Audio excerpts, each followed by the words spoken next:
कौन से subject group से? मेरा नाम अंजलि शर्मा है और मैं ICAR का एग्ज़ाम दी हूँ और मैं बायोलॉजी स्ट्रीम से थी।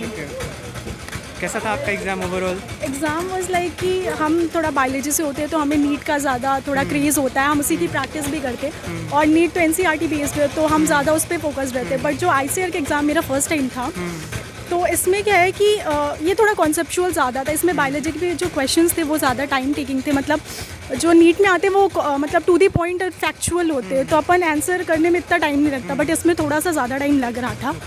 और फिज़िक्स केमिस्ट्री भी मॉडरेट थी, मतलब ईजी टू मॉडरेट था, बहुत ज़्यादा डिफिकल्ट नहीं था, बट फिर भी ऐसा था ना कि थोड़ा टाइम टेकिंग था और प्रैक्टिस से वो होता है ना कि अपन जल्दी कर लेते, बट बायोलॉजी थोड़ा सा ज़्यादा टाइम ले लिया एक्सपेक्टेड से, तो थोड़ा यहाँ टाइम फिज़िक्स और केमिस्ट्री के लिए थोड़ा कम पड़ रहा था। बट ओवरऑल ठीक था एग्ज़ाम। लास्ट ईयर का पेपर देखा था आपने? नहीं, एक्चुअली मैं थोड़ा मतलब लास्ट ईयर में पास आउट हुई हूँ और इसके बाद मेरा ये फर्स्ट टाइम था। बट मैंने एग्ज़ाम का ऐसा कोई पेपर नहीं देखा था, just because I was thinking कि नीट के लिए अगर प्रिपेयर आप कर रहे हो तो आपका कोर्स सिलेबस कवर हो जाता है। सो मतलब आपको ज़्यादा टफ लगा कि लास्ट ईयर भी आपने दिया था कि फर्स्ट टाइम? मेरा फर्स्ट टाइम है, मैं फर्स्ट अटेम्प्ट है ये मेरा ICAR के लिए। कुछ क्वेश्चन बायोलॉजी के बताना चाहें आप जो कुछ याद है मेमोरी बेस्ड कुछ? क्वेश्चंस बायोलॉजी के हार्डी-वीनबर्ग प्रिंसिपल जो इवोल्यूशन चैप्टर का था उससे क्वेश्चंस थे, और जो मॉलिक्यूलर बेसिस ऑफ इनहेरिटेंस से जो बेस पेयरिंग होती गोनाइन और ये इनमें हाइड्रोजन बॉन्डिंग मतलब किस में कितना है और मेल्टिंग उसकी बॉइलिंग पॉइंट से क्वेश्चंस थे, और फिज़िक्स के रेजिस्टेंस वाले क्वेश्चंस थे, और फिज़िक्स में टाइम पीरियड निकालने का पेंडुलम वाले क्वेश्चंस थे, वर्टिकल सर्कुलर मोशन से क्वेश्चंस थे। मतलब question each and every part से टच हो रहे थे, ऐसा कुछ नहीं था कि बहुत ज़्यादा मतलब किसी से आ रहा था।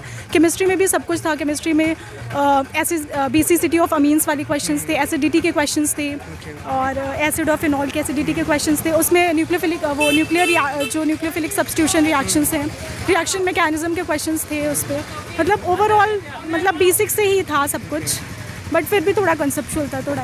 आपके अटेम्प्ट कितने थे टोटल 150 में से? 150 में मैंने अटेम्प्ट किया है 125 शायद, हाँ 120। तो आपने कुछ रिस्क भी लिए हैं कि सभी आपको आते थे? नहीं ऐसा नहीं है, रिस्क थोड़ा बहुत तो लेना, मतलब क्योंकि जहाँ पे अपन ऑप्शन एलिमिनेट एक दो पे कर पा रहे थे तो फिर ऐसा था कि हाँ ठीक है ये दो होने से रहे हैं, तो फिर जो जिसमें ज़्यादा प्रोबेबिलिटी दिख रही थी तो हम मतलब उस पर जा रहे थे। कुछ सजेशन देना चाहेंगे जिनका नेक्स्ट डे है? सजेशन ये है कि मतलब पहले तो कंसेप्चुअल पूरा स्ट्रॉन्ग होना चाहिए और फिज़िक्स के फॉर्मूले टिप पे होने चाहिए, तभी आप क्वेश्चंस को जल्दी कर पाओगे। और जो केमिस्ट्री है और जो बायोलॉजी है ये सारी मतलब बायोलॉजी तो आप पूरा आपको करना ही पड़ता, कुछ भी छोड़ना नहीं पड़ता, क्योंकि कोई भी ऐसा पोर्शन नहीं है जिसका मैक्सिमम वेटेज हो किसी का कम हो। तो केमिस्ट्री के लिए फैक्चुअल आप मतलब केमिस्ट्री में भी कॉन्सेप्ट जो रिएक्शंस और रिएक्शन मैकेनिज्म जो है, तो मतलब केमिस्ट्री का ओवरऑल ऑर्गेनिक से थोड़ा सा पोर्शन ज़्यादा था, तो ऑर्गेनिक के जो कॉन्सेप्ट्स और बेसिक्स वो स्ट्रॉन्ग करने चाहिए, और फिजिक्स तो टिप में होनी चाहिए सारे फार्मूले, क्योंकि ज़्यादा टफ नहीं आ रहे थे, लेंदी नहीं थे, बट फार्मूला बेस थे तो वो अपन के टिप में होने चाहिए, और ज़्यादा क्वेश्चन प्रैक्टिस होनी चाहिए, क्योंकि कुछ क्वेश्चन तो डायरेक्टली जो हम करते हैं वो उठ के आ जाते हैं, तो उसमें कोई ऐसा टफ नहीं था। अभी आपका नीट एग्जामिनेशन भी होगा ना? हाँ 12 सितंबर को है। Okay all the best for NEET examination, और ICAR एग्जामिनेशन के लिए भी ऑल द बेस्ट आपको। सभी एग्जामिनेशन आपके अच्छे से जाएं और आपका सिलेक्शन कहीं ना कहीं साल हो जाए। Thank you so much. कोशिश है, बट क्योंकि ये जो 2020 का सिनेरियो था तो अपन बाहर से ज़्यादा कुछ कोचिंग था नहीं, बट ये था कि ऑनलाइन और सेल्फ स्टडी थी। दूसरे एग्जामिनेशन भी आपने डाले हैं BHU लाइक MPPAT भी डालेंगे, प्लान है उसका कुछ? MPPAT का तो शायद अभी फॉर्म रिलीज़ नहीं हुआ है, BHU का रजिस्ट्रेशन करवाया है, तो BHU में भी ट्राई करेंगे, क्योंकि सिलेबस वही रहता है तो अपन को ज़्यादा फोकस इधर उधर करने की ज़रूरत नहीं पड़ती है। आपका नाम और कौन सा एग्जाम था आपका? आदित्य जैन नाम है मेरा, वो ICAR का एग्ज़ाम था। कौन सा सब्जेक्ट ग्रुप था आपका? PCA। अच्छा PCA, कैसा रहा PCA टोटल ओवरऑल? अच्छा गया है। लास्ट ईयर का पेपर देखा था आपने? जी देखा था, और डेमो पेपर भी दिया था उसका NTA के जरिए। लास्ट ईयर का कंपेयर करेंगे तो कैसा पेपर था इस बार? इस बार पिछली बार से सरल था। सरल था जी। मतलब फिजिक्स में कैसे क्वेश्चंस थे इस बार ज़्यादा? लास्ट ईयर जैसे थोड़ा लेंदी थे कि सिंपल थे? नहीं, इस साल सिंपल थे, ज़्यादा कठिन नहीं थे। अच्छा और केमिस्ट्री कैसा था? केमिस्ट्री भी सही था। और एग्रीकल्चर में कहीं कोचिंग किए थे कि सेल्फ ही किया अभी तो मैंने। अगर देखते हैं, अगर निकल जाएंगे तो ठीक है, नहीं तो फिर अलग से फिर इसकी तैयारी करूँगा। अभी ड्रॉप था कि फर्स्ट? अभी फर्स्ट है। अच्छा फर्स्ट में कैसा एक्सपीरियंस रहा? कितना अटेंड किए टोटल?